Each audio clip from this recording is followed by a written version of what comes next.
What's up? What's up? What's up? Welcome to the Hip Hop Roundtable. This is episode 59. Fresh off a high ass 4th of July weekend. We took a little break, so we go hang out with the family, do some water activities. Introducing first, right here at the top with the bucket hat, super producer. What's up, J Cloud? How you doing, man? What's good, y'all? What's going on?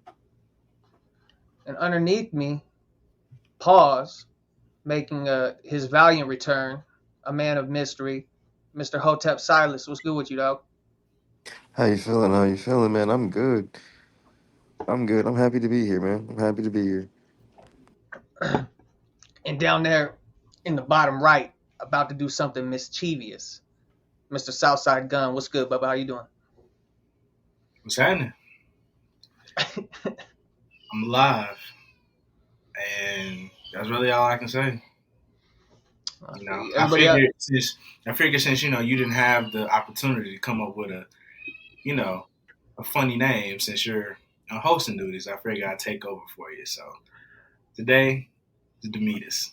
I like that. See, no, and I appreciate it too because when I host, I can't even get my jokes off. I can't come up with my goofy names. I got to keep it a little bit more professional. Yeah, but I'll take over for that. You feel me? The few weeks that I've had to be more cordial and organized, I've been able to come up with way more. So they're in the tuck, and once D's back, you'll get some good laughs out of it. How was everybody's Fourth? I had ashy ankles on the grill, so can't really complain. I know I always end up eating way too much on the Fourth. So we had brisket. I did rotisserie chicken and brisket and all kinds of shit. The big sourdough bowls, I like to cook. I'm a cooking motherfucker. Yeah. So I'll get those big sour bread bowls and I'll make a homemade chili, and then I'll put the chili in the sour bread bowls, bro. I'll probably gain 10 pounds on the Fourth.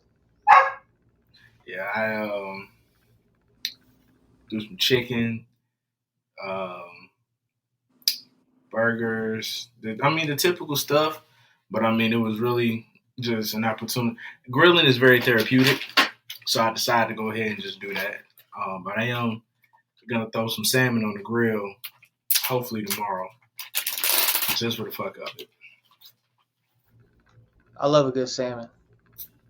I'll kill some salmon. I just worked. I was at work on the 4th, but it was cool though because I got paid for it, so I'm straight. You got that double time? Was it time and a half, or you got the straight 8 on top of what you already made? The straight 8 on top of what I already made.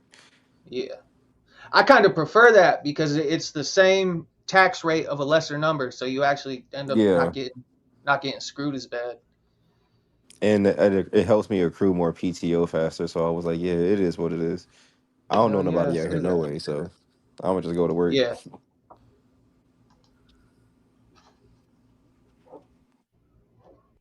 Oh. Let me pull this up right quick.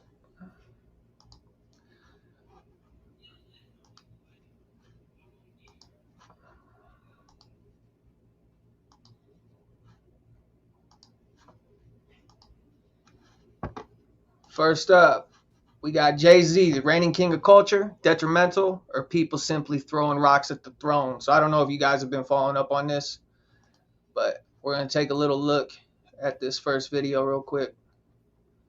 The good part about Def Jam, and I got to give it the whole, is that X was in debt over there. He probably owed about 12 million. He had owed them a lot of money over there at Def Jam through the course of years. And me and Ho got together, and I went up to the office and I asked him, I said, can you do me a favor and let us sign X? Where we went to sign, I think we took him to where we took him at? When we took him from Def Jam. Sony, right? Sony. Yeah, Sony, yeah. Yeah, we took him to Chad over there at Sony. Yeah, we took him over there, but he released him. He wiped out the debt clean and let him go with no money. He didn't have to pay nothing back. So Hov did do that. I remember that. So I got to make sure respect him on that because he let him go clean with nothing. That's he had to pay nothing back. That was honorable. No white exec was going to do that. Ever. No, he did that. That was love.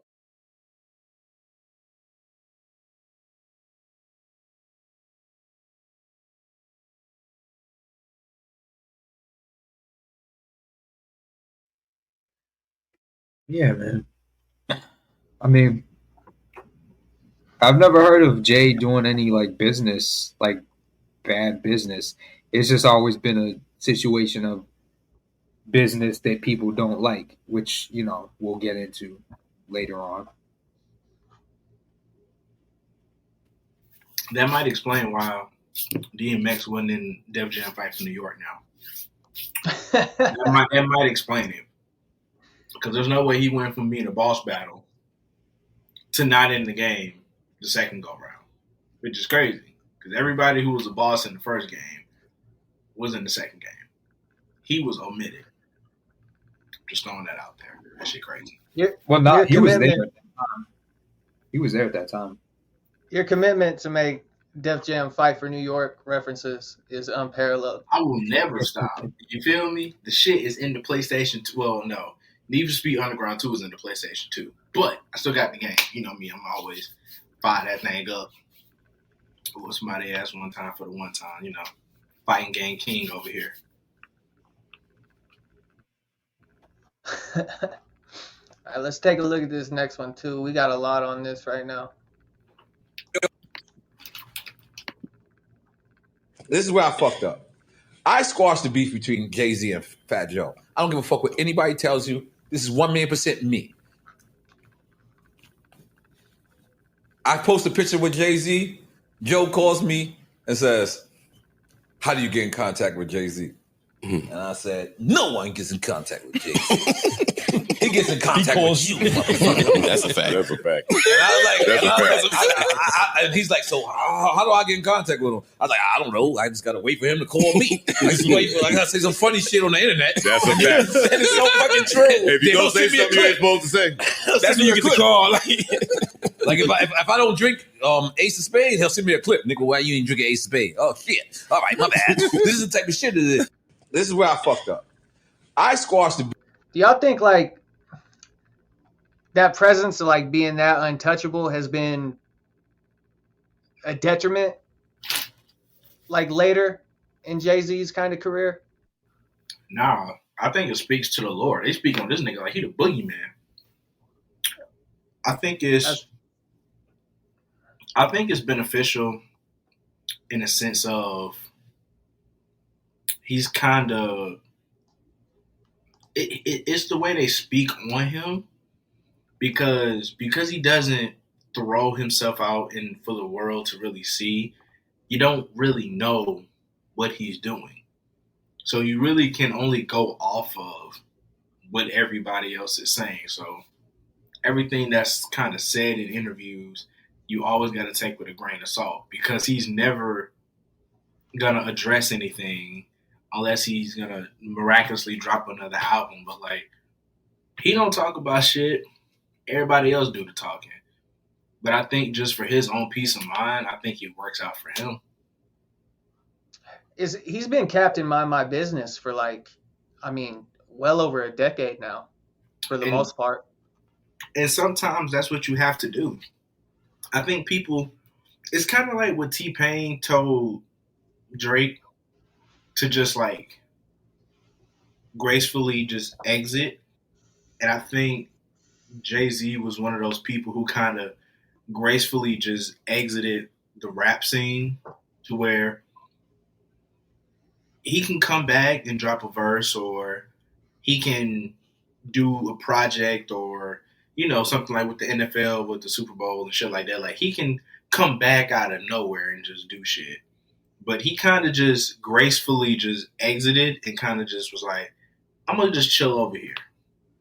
And I don't see the issue in that. I think that's a good thing because we don't normally get artists who just are allowed to just gracefully exit. They kind of are always wanting to do more music, or the fans want them more. So it's just, it's a slippery slope sometimes. So fact that he was able to kind of just get out, do his own thing, and kind of go from there. Just, I think it works to his. I think it works in his favor. It's kind of like when you. I mean, my brain always goes back to like fighting and martial arts when you think about it. But like, how many over the hill fighters you wish would have just like walked away at the right time? And it's like a similar type of like legend arc where like he's done enough to where maybe he doesn't feel like he's got to taint it with maybe like playing the game for too long, you know, especially if he's been soured by like any of the relationships he has had. Like he's past the point of needing anybody. He hasn't needed anybody for a super long time. So him being able to just like bow out gracefully and just pop out when he feels like it, and still having that power position where he can pull a lot of strings, you know. That's the thing about him, though. He didn't really like exit. He just doesn't like necessarily play the game the same way that all artists do now, as far as like doing the social media shit, like just being a personality, being a social media personality, basically, and an artist second. He just doesn't do that, and that's kind of how it used to be. You know what I'm saying? That's kind of like that's what he's used to. He's not really doing anything different than he ever was. He just has more money and more power.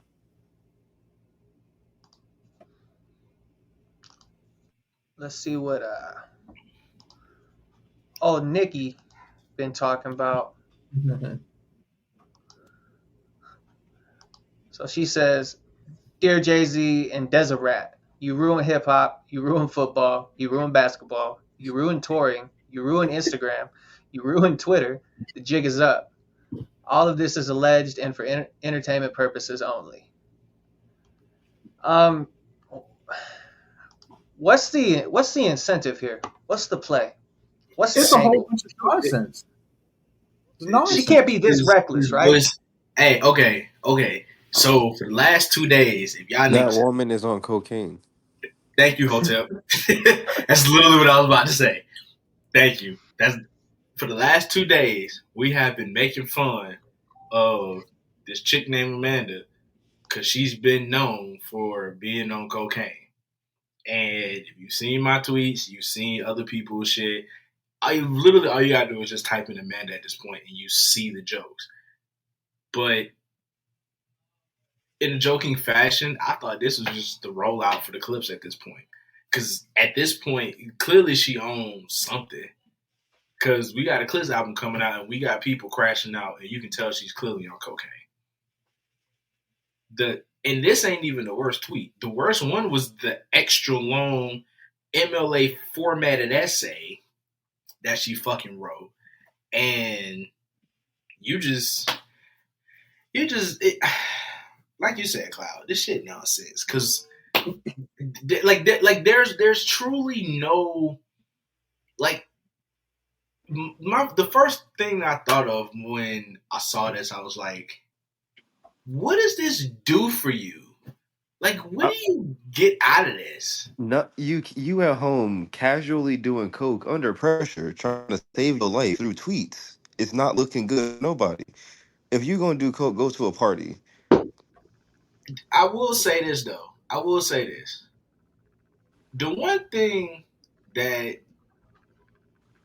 is actually kind of semi-true is I don't know how much actual say so he had in the Brooklyn Nets, but that shit been a dumpster fire. Other than that, everything else was pretty much like, yo, you on some other shit. So at this point, I think we've just reached a point now where we have to do Nicki Minaj like we've done so many other artists, like a 6ix9ine or a Tom McDonald or a Dax. We have to start ignoring niggas at this point. Like, at this point, we have to ignore it. We have to ignore these people. Nicki's on that list now. And we know her fans are they're gonna go and hype her shit up because they're losers and they smell like day old goddamn dirty socks that have cum on them for the last 3 weeks. Hey, yo. I'm just saying, like, Nicki We fans know what her are bad people. That's just bruh. what it is. Exactly, like her fans are horrible people. They gonna support her no matter what. And they might However, be amazing people individually, but when it comes to that woman, it no, brings out the worst I in don't you. believe at this point. I'm convinced if you are a fan of that woman, you are not a good person. At this point, no, because at some point, I'm trying to go off of character, and like it comes to a point where you got to stop supporting people, man.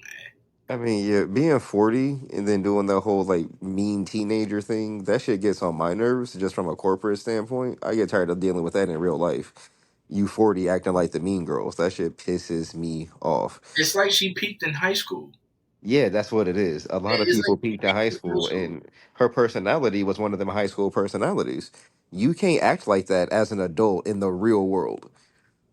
In the And entertainment space, maybe, but in the real world, no. People will stop fucking with you fast. but she's been allowed to do that for the last 20 years, essentially. Allowed by who though? Because none of Her the contemporaries, apparently. nobody really fuck with Nicki for real. I mean, As far as female I contemporaries, no. almost brought up the photo with Gucci. We're not gonna go down that road, but We should I almost brought. we can bring that Easter egg up. Yeah, we not gonna we gonna skip over that lore. We don't need to go down that road. But yeah, it's just it's very disheartening to see somebody constantly show their ass. Mm-hmm. And what's even more sad is that the fact that everybody in their mind, the first thought that we think of is this bitch got some good coke. Every time she says something, that's a problem. Mm-hmm. Do Why do you we know think that about you? yeah? Do you think part of this is like we've talked about artists not maturing with their demos? You know? No, that's exactly it. And I think but that is not only correct because it deserves a deeper dive for another day, and we can definitely table that for another pod. But she acts like the age of her core fan base. Mm-hmm. Her core fan base is nothing but a bunch of preteen high school girls. And that's how she acts. And She's for the gays. She's for the gays. And the problem is, as she gets older, her fan base gets older. But the way that they act, I'm not going to address that part, but the way that they act is still that preteen phase.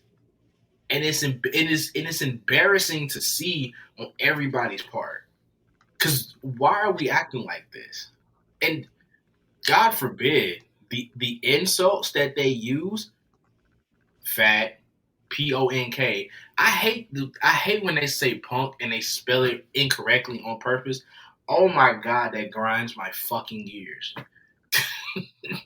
Bro, Like, when did that become a word that like people throw around like that? Because I don't know about you guys, but like when I was young, it's meant to be a homophobic slur. Yeah, that's what it is. It's meant to be a homophobic it is though, slur. but like that's my point. It's like when we were young and even growing up in the like young adulthood, if someone tosses that punk word around, we're fighting. Well, you gotta look at the people using it. That's what I'm saying. Everybody who use it, they use it behind. It's not only are they behind the screen, they behind the screen and they don't even put a face to the tweets. But all the people using it are either women or gay. So it's like that's all they know. Fan base. But that be who business that is, though. A lot of the shit that goes on the internet is women and gays business. Us as men, it ain't supposed to make sense to us. We have jobs. We got responsibilities. All right. Rent due on the first. We got a family to take care of. This nigga ain't been back here forever. He is wild. Oh man, hey. I'm giving you 2. You get 2 for that. Yeah, that's crazy. All right, let's play this last little clip on the whole Jay-Z thing, and then we'll wrap up this topic. He shouted out Hove 96 Hove, but did you want to get him on that Mike Tyson joint? Oh, we talked about that. I think he wanted to get on that at one point. Yeah, it felt like he's supposed to pop in on a Mike Tyson joint. Yeah. You want me to make a call? I can try to help. You know what I'm saying?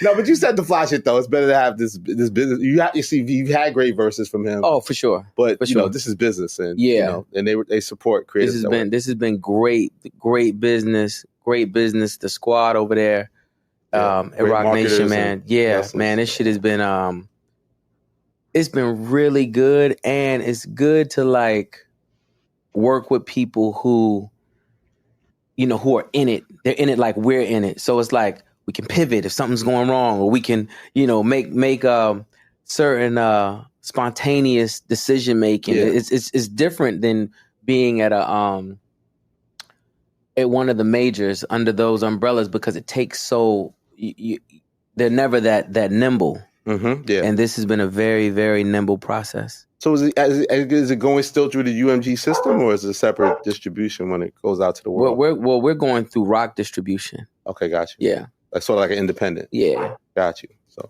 it is. Cloud, I really want to hear. I mean, you're more relative to all this than anybody else up here, so I'd really like to. What you think about that? Which part? Just he was talking about working with Rock Nation being much more nimble, as far as like, you know. Well, I mean, I can't really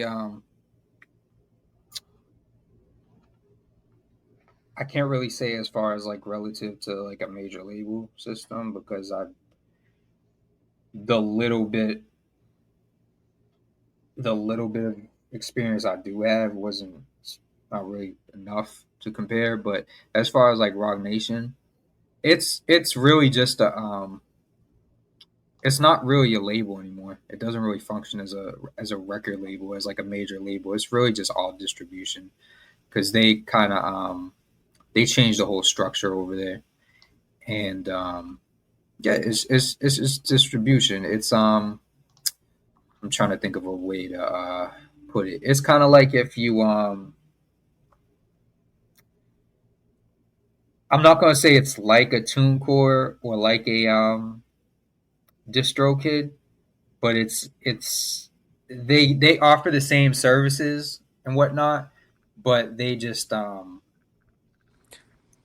it's all like personalized, like as according to their resources and shit like that. So it's basically it functions like that, but it's with their resources, and obviously it's not you pay fucking $20 to sign up. It's not that same type of shit, but yeah, it's pretty easy. So kind of like a 300 Records, because that's kind of what I see 300 Records do. They don't really do anything record label-ish. They just kind of distribute other people's music. Kind of, because I know they do distribution, but they are like a full record label too. But yeah, Rock Nation doesn't really like function as a record label anymore. I can't say like when they stopped doing that, but yeah, that's not what it is anymore. I can kind of see how that'd be beneficial though, because I mean, there's a lot less cooks in the kitchen, so to speak. You know, so I kind of understand what he's talking about when he was talking about being nimble, like the fluidity aspect of it. That makes quite a bit of sense. Yeah, bro, because they downsized the whole staff over there, so it's like that, and then you have like a selective amount of people just coming through, like with the whole package already done, and them really just like pressing the button on shit. You know? So they can have like probably like 10 people just in an office doing that. All right, moving forward, before we get into the next topic, just want to remind everybody to jump on over to the website, hiphophighsociety.com. We got reviews. We try to keep them posted as regular as possible, but we are all working individuals, so this is all extra time for us. So we're doing it for the love of the game. But this week we got the Jay Worthy. Jay Worthy project was cool. Boldy James, Norman Sin. We got a lot of dope reviews on here. So go over to the website, read up, and leave a comment. Share it. You know, Show your support. Do it like that. Moving on, we're gonna get right into the kind of little segue into the Nicki Minaj situation. Let me bring this up right quick.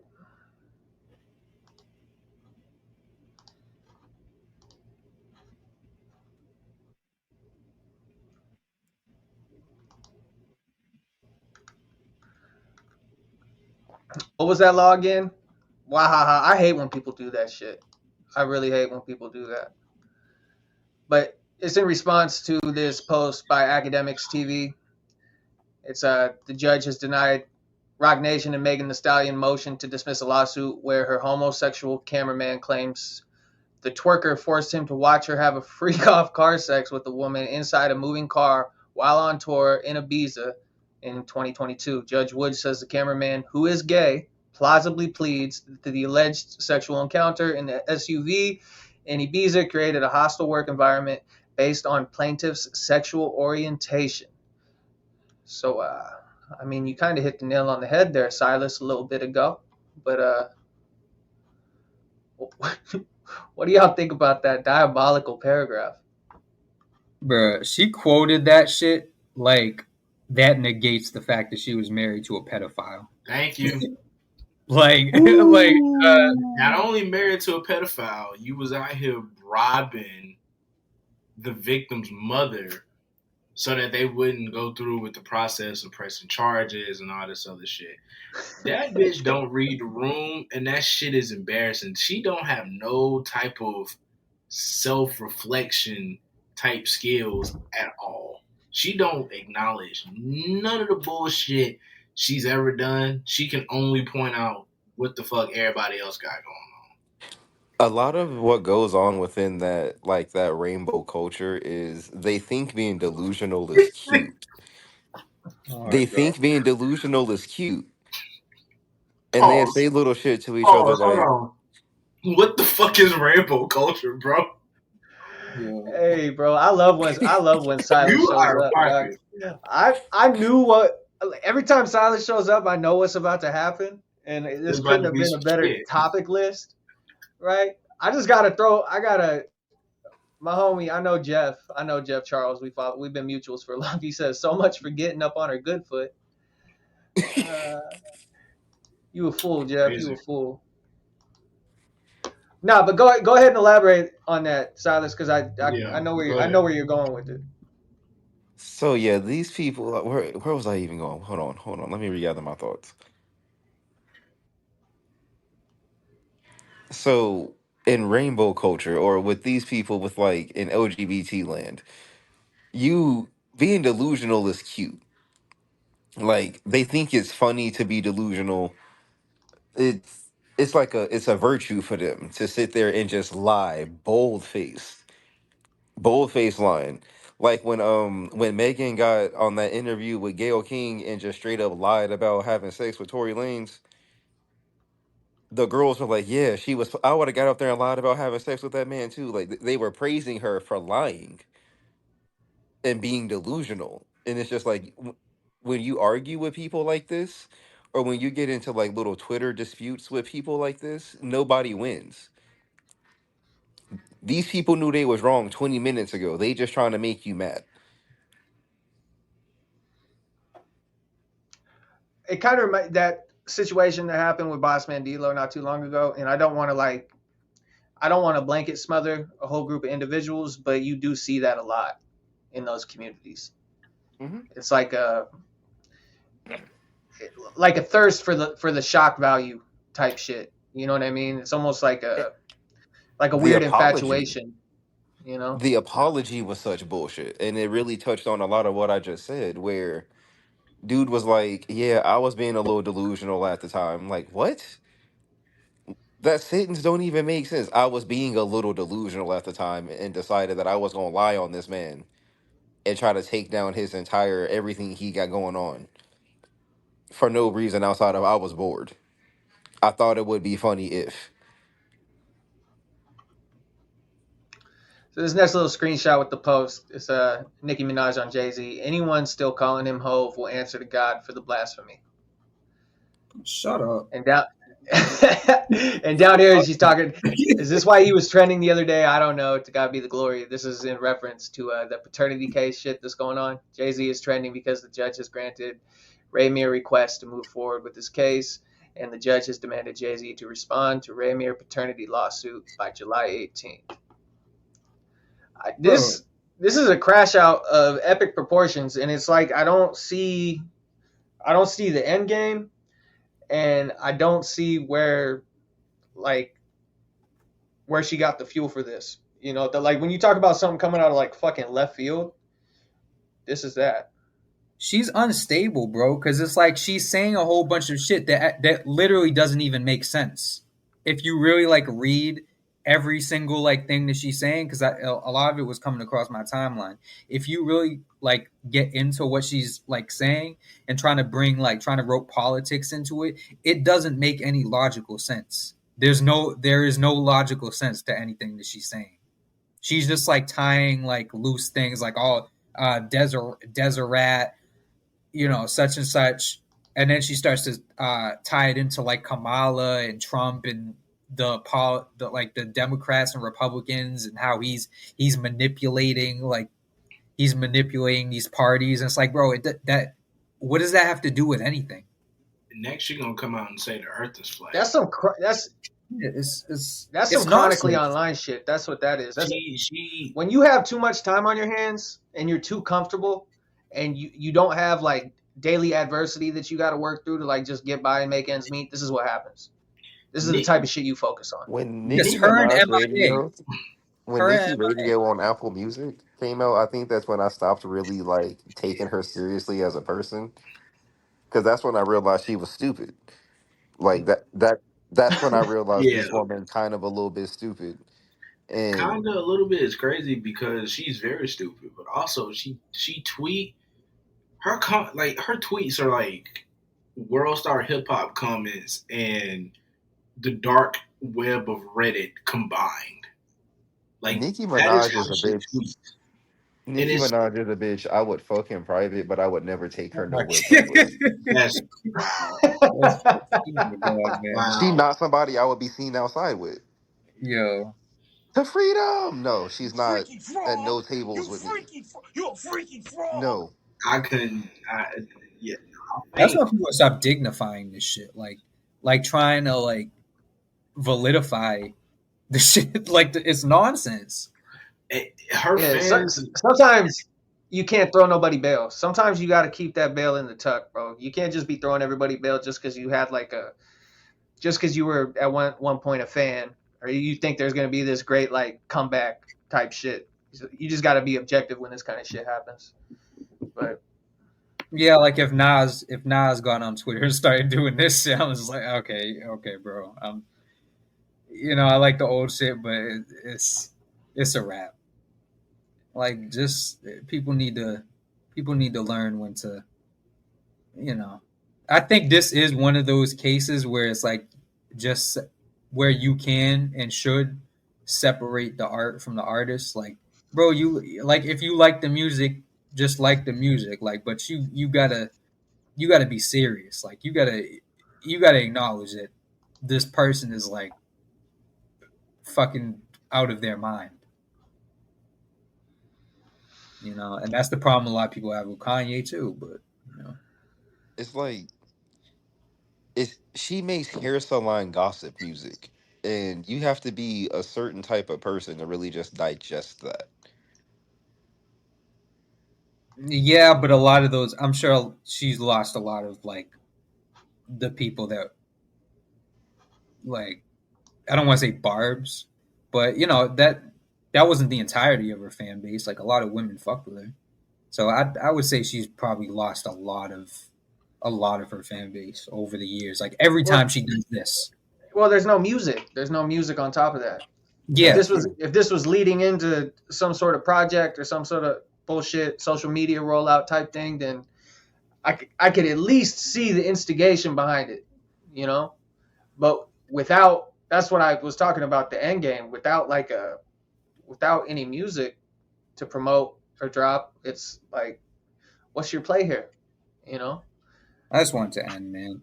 I just want it to end. Just the same way I wanted it to end with Kanye. I just want this to end too. Just go away, man. Just go away. Hopefully it happens soon. Yeah. Yeah.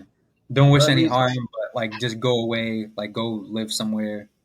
Get off the fucking internet. Yeah, go to Barbados, lay low, go fucking sit in the sun. You got a crash dummy, Southside?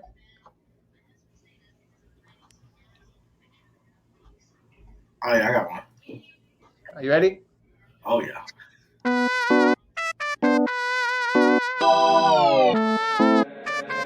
Hey, Darren.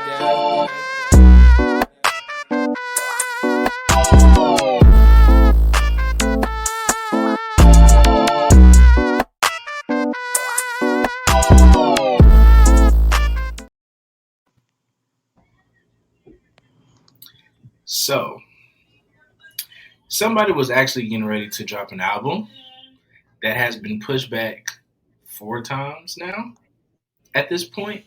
And I've gone on record. I've said I've hated this nigga hundreds of times. And no, it's not Math Alpha today. I still hate you, Math Alpha. You still a bitch. But it's not you today. The person who's crash dummy is actually Roddy fucking Ricch. How many fucking times are you gonna push back this album, my nigga? His album was supposed to come out December 6th? And that shit got pushed back to February. February rolled around. That shit got pushed back to April.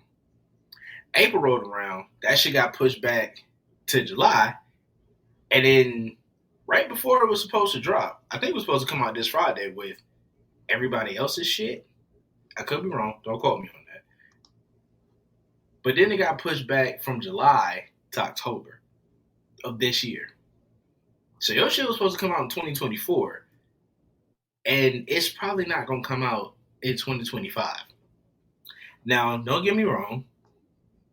Please don't get me wrong. I'm not checking for a Roddy Ricch album. I'm not. And no, I'm not pre-hating. I wasn't going to review it and give it a bad score just because it's Roddy Ricch. I was going to give it a bad score because it's going to be fucking trash.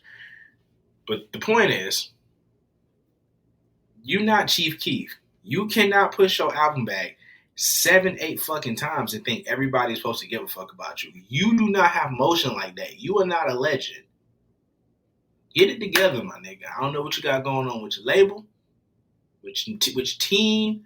I don't know if your bar is not good enough. Well, we know that your bar is not good enough, but that's not the point. Again, your bars may not be good enough. Put something together.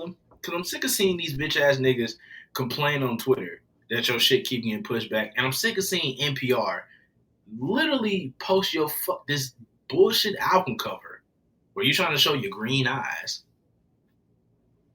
And then your shit don't never drop, bro. Just hurry the fuck on. Please. For everybody's sake. And if you're not going to drop it, just retire. Fade away.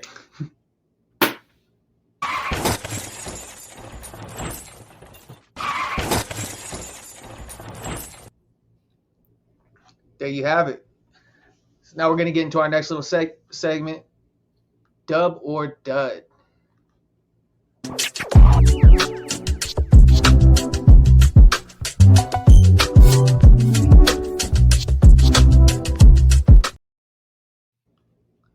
All right, so today we got a track by somebody named Eddwords, probably a play on his name, Edward. Kind of a silly name, but let's take a look. I think the name kind of dope.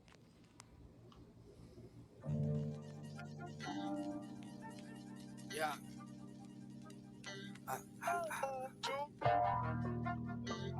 Yeah. Came up.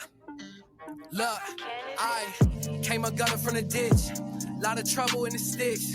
Had to huddle with my brothers through all the struggle. I never ever switch. Realest team in the mix. Put the business in the bricks. Ran the soul out my kicks. I'm running for this shit. Look, y'all can never have this energy. I'm working the clock like it's hitting me. Everything I got, I earn, fam. Cause ain't much they ever could give to me. Summer is hot out of Tennessee. We were just on our job. Look, and mama knew what I was doing then. She had dropped a job. Look, I was just up there with Anthony right off a Lake Terrace by the pool at the canopy. We ain't blood, but we was family. We ain't rich, but we had plans to be. I was so over my age then. 12 years old, I got caged in. Block is hot, house patrolling. But I'll be damned if I stayed in. See, I don't wanna hurt nobody. I just wanna be somebody. I just wanna be myself, locked in that cell. Y'all tried to stop me. I was so young for my age then. 12 years old, that's a little kid. Stuck in juvie in detention. I ain't know what I was getting in. Came a gutter from the ditch. Lot of trouble in the sticks. Had to huddle with my brothers through all the struggle. I'd never ever switch. Realest team in the mix. Put the business in the bricks. Ran the soul out my kicks. I'm running for this shit. Look, y'all can never have this mind state. Hiding pain under my face. Real late and I'm wide awake. Picking crumbs off of my plate. Winter is cold on the north side. COVID hit right before it was tour time. If 2020 couldn't slow the guys, you should take that as a short sign. Treat team so resilient. Fucking put that on the building.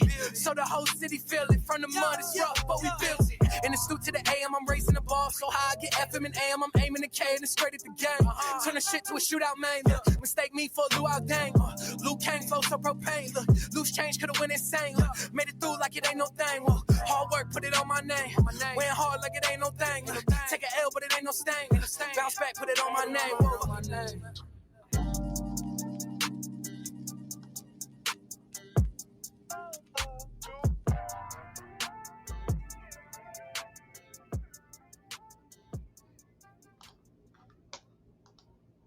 All right. Okay. So I'm going in order. I got the names listed. J Cloud, what's up? What do you think? It was whatever. It was a little bit derivative. Kind of like heard a lot of stuff that sounds like it. It wasn't like bad, but it just wasn't anything like nothing stood out about it. I kind of like just zoned out, ate my burger. So I couldn't really give it a thumbs up. I'd have to give it a thumbs down. But I don't know, bro. Just try to find like a something that try to find your own lane, I guess. Because like I said, it was just very derivative. Like you could hear it and tell like what type of rap he listens to. You know what I'm saying? Yeah. So, no. But I'm one person, so. For sure. Thumbs up, thumbs down, Hotep Silas. What you think, man? I'm gonna say thumbs up. I mean, it wasn't terrible. Like you said, you can definitely tell what kind of rap he listens to the most. But just from because I come from an A&R background, so I'm looking at this like with a decent video and like some character, he could be something. In that space that he's inhabiting right now. I would like to hear more of his things because he definitely raps like someone named Eddwords. Like I was expecting exactly what I heard. And he's got something there. Yeah, it wasn't the best in the world, but it definitely wasn't. It wasn't terrible. And like I said, I would like to hear more just to see if he's got anything different or if all his music does sound like that. What you think, Southside? I've heard worse, and I don't really have an issue with it. I didn't mind the production. I didn't mind the flow. Yes, it is very similar to other rappers that I've heard, we've all heard, but it's one thing to sound like other people, but I'm okay with you sounding and reminding me of other artists as long as your shit not trash. And the shit wasn't trash, so I give it a thumbs up. It wasn't trash at all. I kind of enjoyed it. I didn't mind the wordplay. I know like it wasn't overly lyrical and it wasn't something that's gonna, be like, ooh, bars. But again, it was for what it was supposed to do, it was passable. And that's all I can say. I think he just, because I went looked on his page, he hadn't had an album since like 2018. So like if he actually like dove down into, you know, lining up whether he wanted to just be more lyrical and kind of finding more beats that kind of cater to that style, I think he could do it and it would sound great. Just gotta put the work in. But other than that, I got no issue with it. Yeah, I'm gonna kind of agree with everybody, and I'm gonna give him a thumbs up just because I do see a lot of potential, and I did kind of scroll through his catalog. Southside's right though; he hasn't put out an actual like EP or album for a long time. He's just been dropping a bunch of singles, but he knows how to rap. He rhymes well. It'd be cool to if if he would have really like played the metaphor game in there, he could have took like a real like C average verse and he could have really like had something that was super dope if he would have got away from that repetitive cadence. It kind of seemed like he was trying to make something like palatable, and I think that's kind of what Cloud was talking about. Like it was almost cookie cutter, like he wasn't taking any chances at all. And I feel like he needs to kind of put that faith in himself to take the chances, and he could potentially have something like super dope. But it's not one of those ones where we're going to tell Buddy to like, hey, you need to hang it up. You need to stop making music. So Eddwords, keep making music. Keep trying your best. I like there was some like real like personal introspective type shit in there. But if you're going to put that in there, like fucking bar out too, you know, put the salt and pepper on that motherfucker and fucking let people hear what you can like actually do. Like there wasn't a single bar in there that I ain't heard before, or I could guess the scheme. I could guess where the rhymes were going like as he was doing it. But there was a lot of potential and it produced well. The sound quality was good. It sounded nice. I'd have it playing in the background if I was. And I'm going to go back to his stuff. I think he's only got like 300 listeners on Spotify, so you know, if this makes his way back to him, like really lock in and do your thing, cuz there's a lot of good. There's more good than bad in that. So there wasn't any bad really. It's just like me giving the song a thumbs down doesn't mean me giving him a thumbs down. You know what I'm saying? He can get the job done, like as far as rapping. So it's like it's yeah, man, just you know, stick to it. I mean, maybe try out different types of beats. You know, experiment a little. I mean, if he even still does music, I don't know how new that was. I think that was 2024, but like everything up until that point, it's been nothing but singles. So it kind of seems like a little weekend warrior type shit right now. So, which I understand. We're gonna hop into our little comedy break right quick.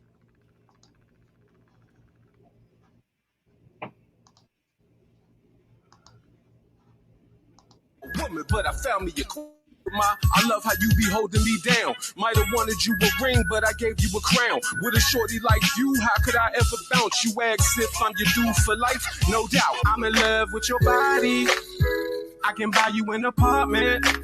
Spend all my money on you. It ain't tricking if you got it. Then I'ma take you to an island. I'ma buy you a rocket. I'ma buy you a planet. It ain't tricking if you got it. And I'ma buy you Jesus. I don't love that bitch. But I take your bitch. Cause a nigga rich. Eat the booty like grits. Eat the booty like grits. I don't love that. Oh, Crank Lucas, man. I wish Crank would stop playing around and just like make more real music, because he's actually like a very, very talented dude. But he kind of found his lane, and he gets paid. He gets paid off his satire type shit. Are y'all familiar with Crank Lucas? Yeah. Oh yeah. He's been doing this shit for a long time. He kind of like he really kind of built the trail for that, honestly. Like in the social media age, nobody was really doing it like as consistently. I mean, unless you I mean, you can get into like Flint Flossie and Young Humma, the goats, but other than that, we got a discussion topic. Is AI simply getting a bad rap? Beanie Segal that said to be using technology for a new project to get his old voice back. That's kind of interesting. I mean, when you look at it like that, it's kind of hard to argue against it.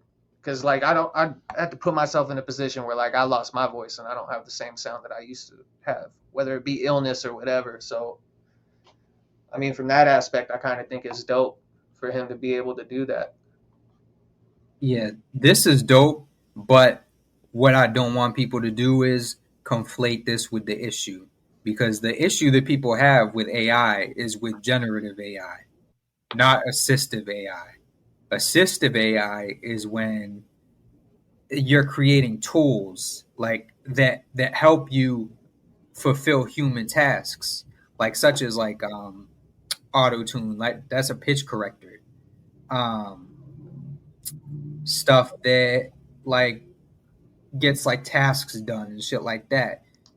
Whereas generative AI is you type in a prompt and you make a whole picture that steals from pre-existing content, or you type in a prompt and it makes a beat or a song that steals from pre-existing music.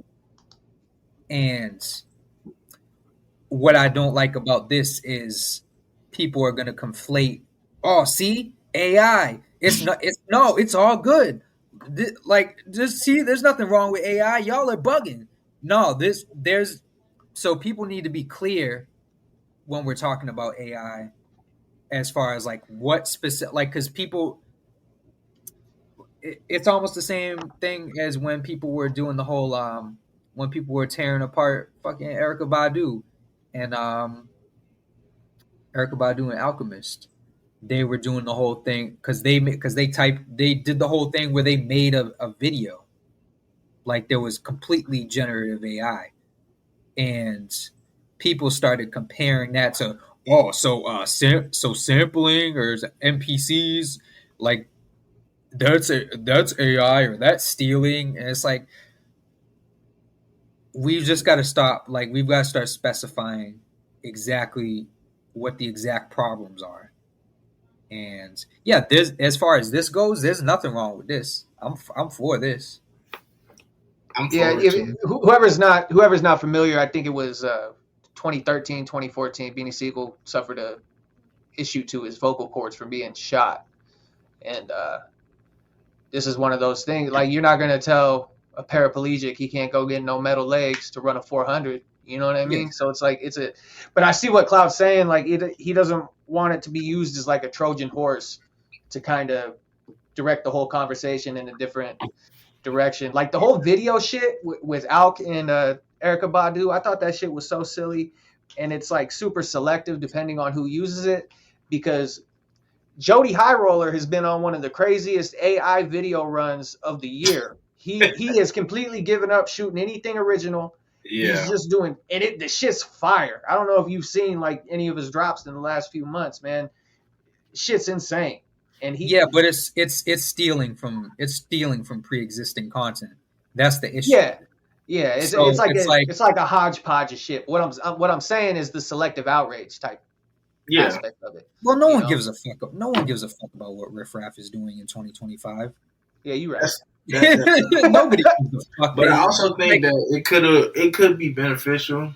I do agree with it being beneficial because, goddamn, somebody who really could have used it is the DLC.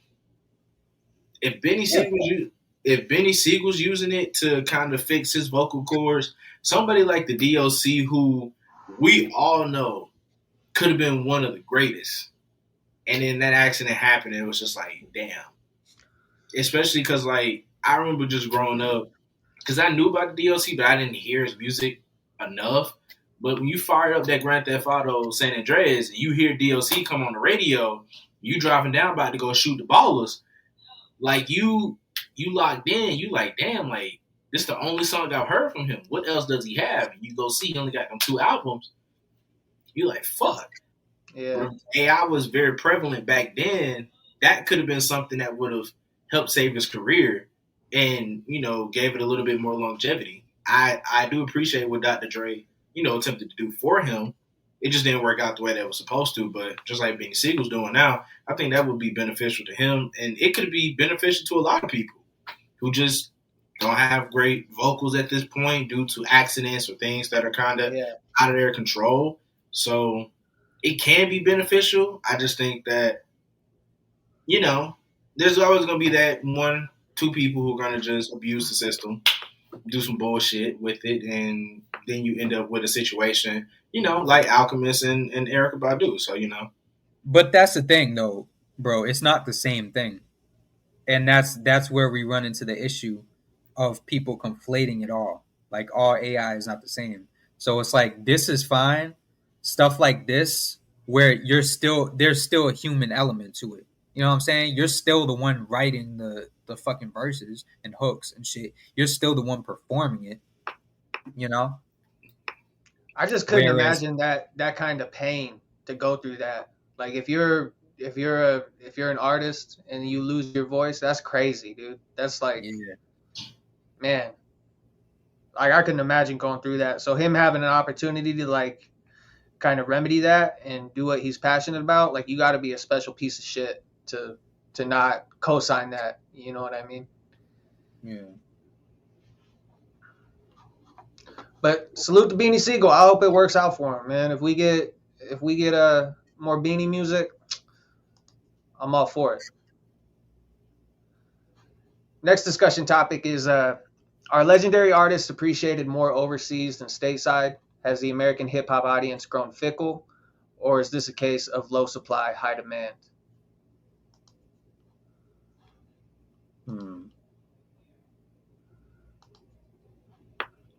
I think that I wouldn't call it recency bias type thing, but like, you know, you're not going to be as excited about shit that you have more access to. You know, like, if someone goes on tour overseas, like, people are going to make more of an effort to go see it because it's not something as they're as familiar with. We got shows all over the place, all the time. Mm-hmm. You know, it goes into there's a lot of ways to look into this. Overseas tours for U.S. artists are very lucrative and good because they don't get to see us. And, you know, they don't get to see United States artists all the time. Like, they don't get to, like, it's going to be few and far between somebody like A$AP Rocky or Tyler, the Creator. Like, they go to the United Kingdom, or they go to Spain, or they go to Australia. Like, it's very few and far between, though they get an opportunity to do that. So when they do go to those countries, people aren't going to just not see their favorite artists. Like, everybody's going to be clamoring for an opportunity to go. Whereas down here, you know, some artists go on 2-3 tours a year. It may just be for a couple months, but I mean, realistically, if you miss one tour, it's not like, oh, it's the end of the world. You wait 2 years and then you get another album, and then boom, you get another tour right after that. And you got to look into lyrics. I mean, not the lyrics, the prices for tickets, venues, all this other shit. It's so much shit that play into it. So it's just like, yeah. It's not just that. It's the type of music. Let's be real. Like, I have homies that will go over, like Blue, will go over to the UK, and he'll tour for he'll do like 3 weeks of just touring out there, like all over Europe, or DiBiase will go to Japan, and he'll tour in Japan. Like, it's just the type, like I just saw in the comments, like, bro,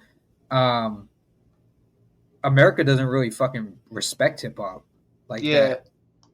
not like it used to. So it's like a lot of those same people that were like highly revered at one time, they're still highly revered overseas.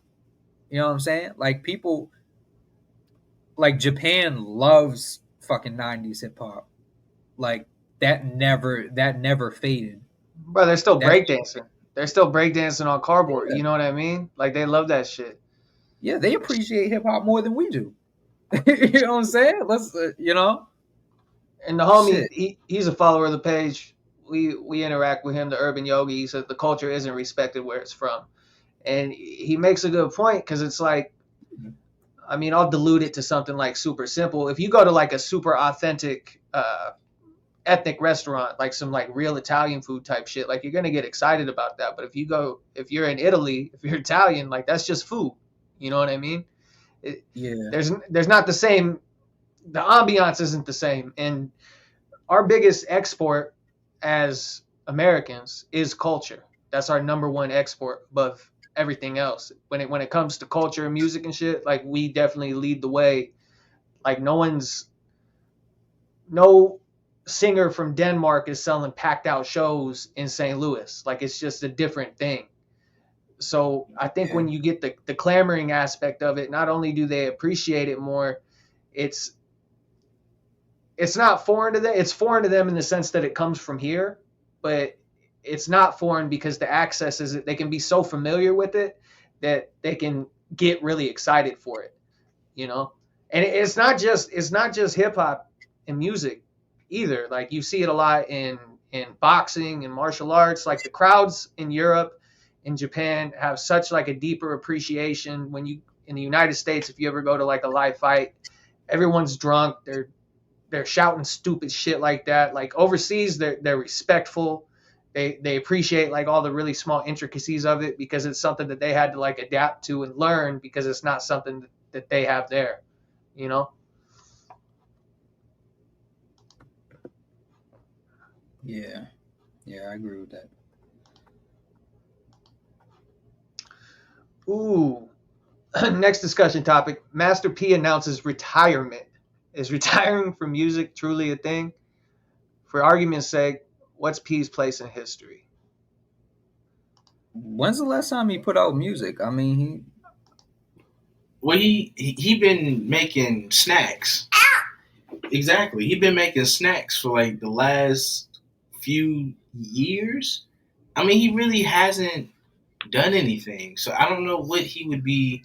Honestly, I kind of already thought he retired, to be quite honest with you, for being real. But I guess maybe if we're talking about retiring, obviously it's got to do with like maybe he's talking about shows.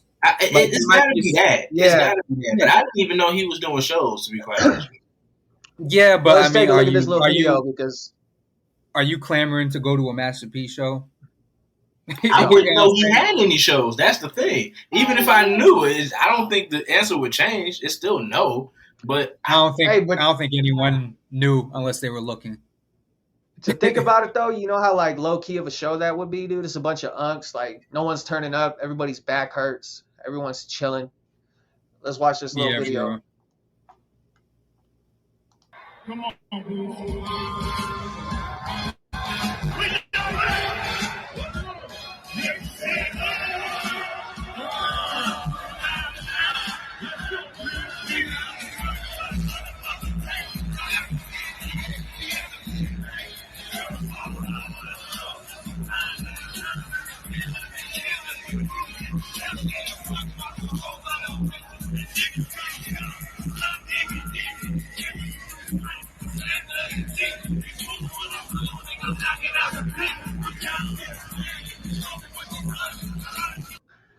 Man, the sound quality is terrible on the recording, but man, he rocking that shit though. I gotta give the old head some props. He rocking that shit. He's doing his little two-step. He still got the energy and shit. But that's my point. You see the crowd, like everyone's just kind of like hanging out doing their thing, and that's what you would expect, like an old timer show like that. But I mean, no respect to him. It's a you know, he still got it. You know, if he wants to hang it up and not do any shows anymore, he ain't got to do nothing for the rest of his life. He can just hang out. And as far as like Yeah, as far as his place in hip hop, I mean, he was a true pioneer, and not just in the aspect of music, but in the aspect of like being an entrepreneur after the fact, or like branching off into different shit. There wasn't a lot of people doing that kind of shit like he did. He really kind of set the precedent when it came to like big scale businessmen in hip hop. Yeah, man. He got his son a fucking Nickelodeon show. And it wasn't even a bad show either. That's no, crazy. It wasn't. I was about to say it we really watched wasn't it, even man. a bad show. Bad like, he's done a lot. No, that shit was hard. Yeah, he's done a lot, and I think that it's helpful that he's been able to be as impactful as he is. So I mean, if he wants to retire, and I do think about how we talk about retirement, because we look at like how Andre 3000 is kind of like semi-retired in a sense, but he's still relevant. He'll drop a verse every once in a while, so it's like he's sort of retired, but he's not. But I feel like at some point it's okay to just hang the shit up, go do something else, go chill. You put your work in. You've done everything you needed to do. You don't even got to announce it though, because it's like a lot of people announce it, and then you get a new album 2 years later. Yeah, they just Tom Brady that shit for 10 years. Just keep coming back. But it's not like if he was, it's going to be harder for people that like only do music to get away from it, because it's like all you know. But he has so many different endeavors. It's not like, that shit's not a joke. When you get older, if you retire, you don't have purpose in your life, you die sooner. That's some real shit. So you see people that get tied up. If their only thing is music, it's going to be a lot harder for them to walk away from it because they don't have anything else that gives them purpose. But P's got, you know what I mean? He's got so many lily pads to hop on. Like, he's going to be fine.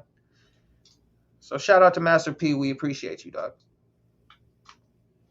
Sure. All right, we're getting ready to put a bow on it. What are y'all listening to? Go ahead, Cloud. Oh, man. I'm still listening to that new Nick Grant album that dropped like a few weeks ago. That shit is fire. I've been listening to that and some Portishead, and that's really it. I have not really been listening to a lot of stuff. I've really been working, but yeah. Silas, you still with us? What you been listening to, brother?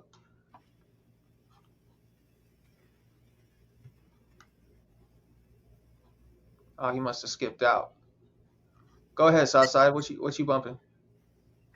Oh man, let's see. So I did go to this. I just want to say for the record, I did go see Absol last night for the Soul Burger tour. It was the first show of the tour. It was actually good. Also, David Banner just popped up out of nowhere. Didn't perform a single song. He just showed the fuck up. I have no idea. Also, Kimbe X opened. Nigga didn't know he was actually going on tour for like 24 hours before. So he was on his notes tab trying to figure out what song he was going to do next. A little weird, but hey, we fuck with weird. I like Kimbe. Outside of that, I know, right? You like Kimbe too? Migo in America, Bash for the World. My daughter has my flashlight, by the way. Beware the Monkey, Mike, Billy 2, Suave, Akai Solo, Only the Strong Remain. I listened to Blush by Kevin Abstract, so I'm working on that. Neonte got a new album, so I actually finished that one.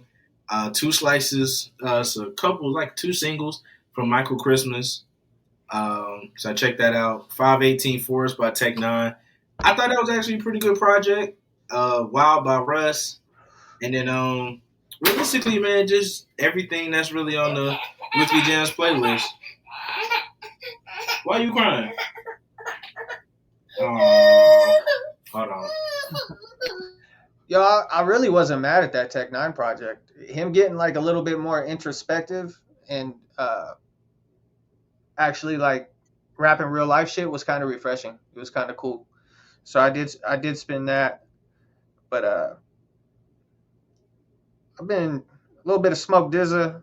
That Lareezy dude, Cloud, you weren't playing. Lareezy's fire. I told you. I've been spinning that. You can tell he's still like super young. When he like kind of matures into his voice, like he's only gonna get better.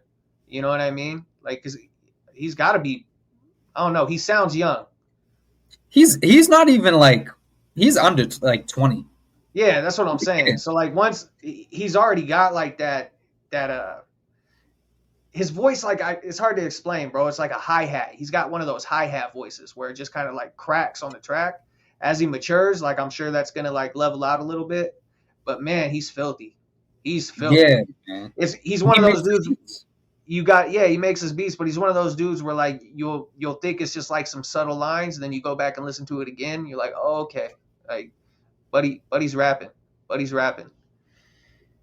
Yep. And he already got the Kendrick cosign too. So yeah. he's set. Yeah, so everyone go check out Lareezy. That shit's cool. A little bit of King Hendrix, so Trey the Truth, and it's White Boy Summer, so I'm back on my synthwave. I'm Jody High Roller. You know what I mean? I'm tan. Well, no Chet Hayes. What? No Chet Hayes. Nah, I don't play that shit. He co-opted that, bro. We were rocking White Boy Summer on Twitter, like long before he started playing that shit. Long before he hopped on board. It's a White Boy Summer thing. And hey, you hear that the joint that RZA, Remedy, and Killer Priest dropped? Nah. It's one of those political tracks, but it was cool to hear them on something fresh altogether. It was cool. I'm not mad. Yeah. Oh, I can't wait to talk about the album that RZA is working on with somebody. There's a whole album. Is there a date yet? Not yet, but I can't wait to talk about that shit. And you'll know what it is when it comes out. Oh yeah. Anybody got any plugs? Go around the room before we get out of here. What you working on, Cloud? Just working on a bunch of random shit. I previewed one of the joints I got with CeeLo on Twitter. Ooh, yeah, no, I heard it. Yeah. So I previewed that. Don't know when that's coming out, but there was another version of it that was supposed to come out like months ago, and clearance issues, so we had to like rework it. But yeah, that'll probably come out like relatively soon. And yeah, I'm just stacking up records. What's up, Southside? What you getting into? I got some reviews. Laser Dim 700. Nick Grant. Paulo Red 1. So Camo. And Young Buck decided to drop an album. Hey, I haven't listened to it yet, but I haven't heard it yet. But I'm interested, so it's got my attention. He came back with that Vinny Paz feature was one of the best Buck verses I've ever heard in my whole life. So if he's rapping like that, I'm here for it. So I'm considering turning that one into a video review, and posting on my TikTok. I've had a lot of hate over the Drake single review that I posted on Twitter and on TikTok. So those will keep coming as they do. I'm busy, so everything is very few and far between. That's what's up. As far as me, I'm just menoforder.com/CassiusCam, and just working on getting these reviews posted, helping out with the website as much as I can. We got about 200 people in the room right now, and we appreciate y'all. Seems like every week our live viewership just keeps going up. Our subs are going up. You guys are rocking with us, and it's cool to see because like this, we're just doing this shit for the love of the game. Like you're not getting any fucking fluff around here. We're not out here trying to act cool or like say some edgy shit. We're just a few dudes that like to get on the web and like talk hip hop. So the fact that like you guys are rocking with us and it's something you want to see every week and you keep coming back and sharing the stream and everything, it's dope. So we're not going to go anywhere if y'all don't. So we appreciate the hell out of y'all. No doubt. One day I'm sure there'll be a Patreon for the edgy shit, though. Yeah, And eventually. that's where I get complete and utter freedom. All right. On behalf of Hip Hop High Society, thank y'all. Peace out.